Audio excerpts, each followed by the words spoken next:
आज जहां चारों तरफ त्रिस्तरीय पंचायत चुनाव का बिगुल बज उठा है, ऐसे में हर प्रत्याशी अपनी जीत पक्की मानते हुए वोटरों को लुभाने के साथ साथ गांव के क्षेत्र ज्वार की हर एक छोटी छोटी बड़ी समस्याओं का समाधान कराने का वादा कर रहे हैं तथा एक दूसरे से अपने आप को बेहतर बता रहे हैं। ऐसे में न्यूज टीम ने चलो गांव की ओर एक कार्यक्रम के तहत मतदान से पूर्व गांव के प्रत्याशी तथा नागरिकों से मिल कुछ गांव का दौरा किया। तो देखें मीडिया से मिलकर किस तरह से प्रत्याशी एवं उनके प्रतिनिधि क्या कहते हैं। तो पेश है गाँव के समस्याओं की कहानी। चुनाव मैदान में भाग्य आजमा रहे प्रधान पद के उम्मीदवार प्रत्याशीगण की जुबानी। त्रिस्तरीय पंचायत चुनाव का बिगुल बज चुका है। ऐसे में हम उत्तर प्रदेश के कुशीनगर जनपद के विकासखंड सुकरौली के ग्राम सभा मठसूरजगिरी में मौजूद हैं, जहां आप देख सकते हैं कि यहाँ अनेकों प्रधान पद के उम्मीदवार हैं। हर लोगों का अलग अलग फंडा है, लेकिन ऐसे में एक उम्मीदवार से हम आपकी मुलाकात कराते हैं, जो महिला प्रधान पद की प्रत्याशी पूनम देवी से। तो हम ये जानना चाहते हैं कि आखिरकार किस मुद्दे पे यह चुनाव के मैदान में गांव की सरकार बनाने के लिए आई हैं। तो मिलते हैं हम पूनम जी, आप बताइए कि आप किस ग्राम सभा से चुनाव में मैदान में आई हैं। ग्राम सभा मठसूरजगिरी में।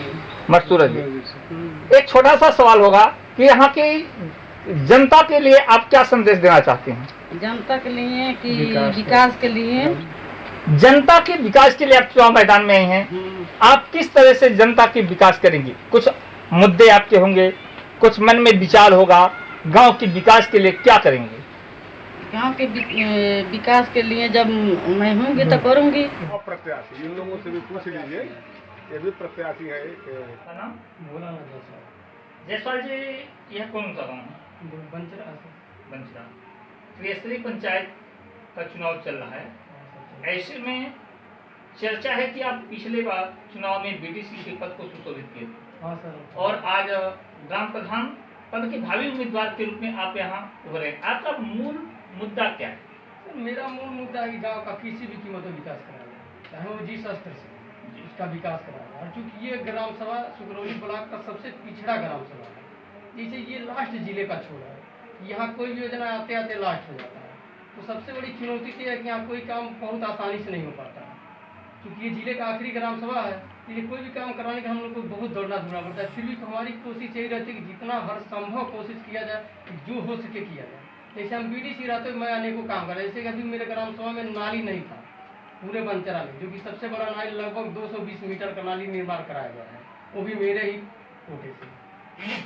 अब सर सबसे बड़ी समस्या हमारे यहाँ ये है कि हमारे यहाँ कोई रजिस्टर्ड तालाब नहीं है। अगर हम नाली बनवाएंगे तो भी जहाँ गिरा हुआ है वो भी तालाब तो मौके पर है, लेकिन वास्तव कागज में तालाब दर्ज ही नहीं है। वो एक नवीन पड़ती की जमीन है। सबसे बड़ी चुनौती है कि यहाँ की जल निकासी की समस्याएं बहुत विकट है, जिसे हम जल निकासी के स्तर भी नहीं करा पा रहे हैं। दूसरी सर यहाँ रोड की भी बहुत बड़ी समस्या है, क्योंकि एक बार लोहिया ग्राम सभा हो गया, उसके बाद कोई योजनाएं आ नहीं रही हैं। और जो रोड बना हुआ है मान के लिए आधा से अधिक रोड टूट चुके हैं।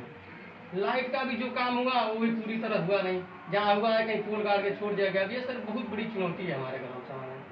सबसे बड़ी समस्या यह है कि यहाँ मान लीजिए जो काम हुआ वो पूरा हुआ नहीं, अब उसको कराने के लिए दूसरा फंड हो नहीं रहा है। और मान लीजिए जो वर्तमान में प्रधान है वो सरकार की सारी योजनाओं पर सिर्फ पानी एक तरफ से फेर दिए। इससे हमारे स्वच्छता अभियान के नाम पर कुछ नहीं किया गया है। पूरे ग्राम सभा में एक भी लाइटिंग जो इस समय मौके पर चालू नहीं होगा, कहीं भी जो भी यह बन गया तो टूट गया या बना ही नहीं। ये सबसे बड़ी चुनौती ये सब हमारे यहाँ सबसे बड़ी समस्या ये सब है। जब पेयजल की व्यवस्था नहीं है, सरकारी हैंडपंप आधे हैंड का रिबोर की वजह से खराब पड़े हुए हैं। माननीय प्रधान जी जो हुए वो रिबोर करा नहीं पाए, इस वजह से वो भी सब के सब लगभग खराब ही पड़े हुए हैं। दूसरी सबसे बड़ी समस्या है कि हमारे यहाँ प्राथमिक स्वास्थ्य केंद्र एक बना हुआ है, जो कि एकदम जर्जर हालत, मतलब कभी भी गिर सकता है, उसका भी कोई सुधार लिया जा रहा है, जहाँ से मान के लिए मुस्लिम से 100 कदम ही दूरी पर है। ये सर कब से बना हुआ है। अरे सर वो लग रहा है हमको कम से कम 25-30 साल बना हुआ होगा, लेकिन आज तक रिपेयरिंग क्या सर मान के लिए उसका आधी दीवार नहीं बची हुई है, फिर भी कोई मतलब नहीं है उसका, उसी तरह जमीन पड़ा हुआ है, मकान है एकदम जर्जर पड़ी हुई है। आशा आती है तो किसी और घर बैठती हैं। इस संबंध में आप लोगों ने कहीं उच्च अधिकारियों के पास आवाज और हम लोगों ने कई बार माननीय विधायक जी के दौरे पर हमने विधायक जी को अवगत कराया, कई बार लिख के दिया गया, लेकिन कोई सुनवाई नहीं हो पाई। जी सर, हम आपसे एक बात है ना कि ये ग्राम सभा जिले का आखिरी ग्राम सभा है, यहाँ योजनाएं आते आते आती है सर, आते आते चली जाती है। सबसे बड़ी समस्या है।